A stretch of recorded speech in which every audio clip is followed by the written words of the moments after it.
Noeleen Branson, and I am here today with my family at Banquet Angus at Mortlake, Victoria. Noeleen grew up in Angus. I grew up in a different state, in a different breed, and I see that as a great advantage because then I came to this with a different mindset. I'm in Angus for everything it does for our clients, not because it's my heritage. I started with Angus from when I was only very young. My parents started an Angus stud in 1971.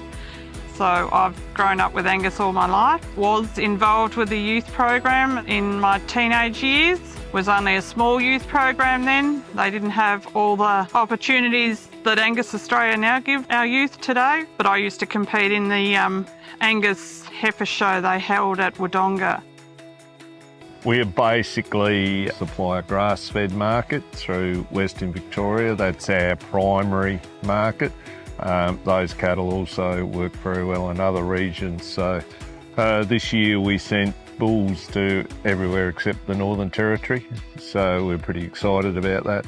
So our program is about breeding them as sound and as functional as we can, and then trying to get as much performance as we can in after that. So number one, our cattle have got to be right, and then we try and add the bits and pieces on top of that. There's probably three things I'd say that are non-negotiable. So they have to be structurally very sound, and they have to have very good temperament and be maternally very sound as well. So in terms of udders and teat shape and fertility. We started Angus because we spent 7 weeks in New Zealand in 1991, and we saw a type of cattle that we hadn't seen in Australia and saw an opportunity to introduce those cattle to Australia. And they just happened to also have all those great maternal traits that the Angus breed has. So that's why we're in Angus now. First Angus youth roundup we did was in 1996 at the Hamilton. It was the Hamilton roundup. And we took roughly 20 heifers to the roundup and had all balloted cattle they were, because our children were too young to take cattle for themselves. We enjoyed giving young people the opportunity to work with cattle and meeting people and giving them different opportunities instead of their everyday life. With the youth movement, I probably saw two different opportunities. One was purely to give quite often non-farming young people an opportunity to be involved in an event which would help them develop their skills but also widen their network, being quite prepared that some of those would never follow agriculture, but still saw it as a really worthwhile, positive thing for them to do. Further to that, a percentage of those young people would become leaders of our industries or other industries involved in agriculture. So we saw it as two different pathways, but equally as important for young people. For us, that with a family that would take ballot cattle, there was then also a big responsibility for us three kids to help new kids to the youth programs. At Angus Youth, you're very much a team environment, you work together. But for us, it was always a responsibility that these are our cattle. We've got to make sure they're fed, presented well, everything like that. But also, personally for myself, I felt it was like a responsibility to help future leaders that the Angus Youth produce was a big thing. It's certainly given the family opportunity to experience and travel to places that we wouldn't have necessarily got to before. So Gordon was always had a genetic disorder of liking sheep, so which he got the defect from his mother.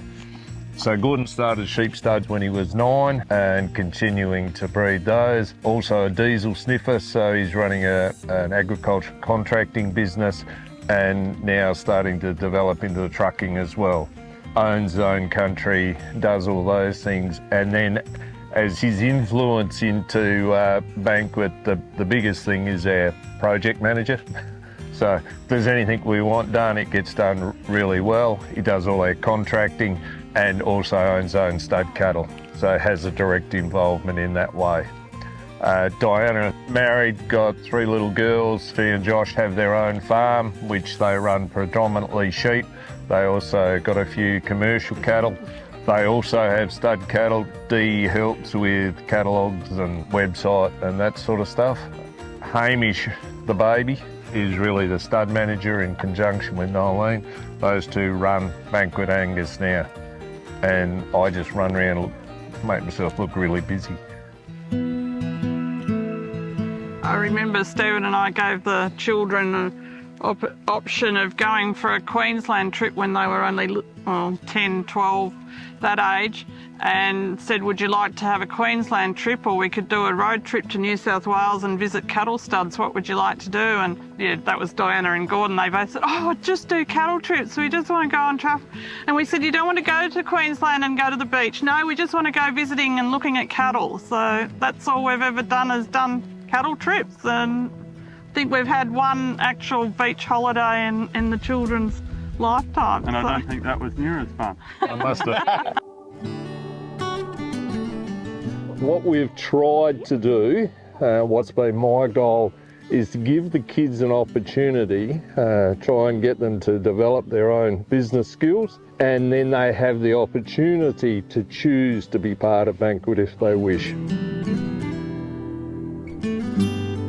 I can just always remember Mum and Dad saying, this isn't, like, if this is not for you, it doesn't have to be. They never forced us to be on the farm, never forced us to be involved. Somehow they just got jackpot and all 3 of us just loved it. And we're just very fortunate that when Mum and Dad decided to start a stud, they picked Angus, and where Angus has developed since from 1991 to where it is now is unreal. Here's Tom Cruise, ladies and gentlemen, he's in the ring. You've got phenotype, but you've got the gestation length, ladies and gentlemen, in the top 3%. You've got low birth, you've got high growth, you've got high scrotum, you've got high eye muscle area, high marbling, high docility. I tell you what, very rarely, ladies and gentlemen, you get the phenotype package with the pedigree and the maternal strength. Well, here he is. Lot number 11, ladies and gentlemen, beautifully balanced, he's beautifully made.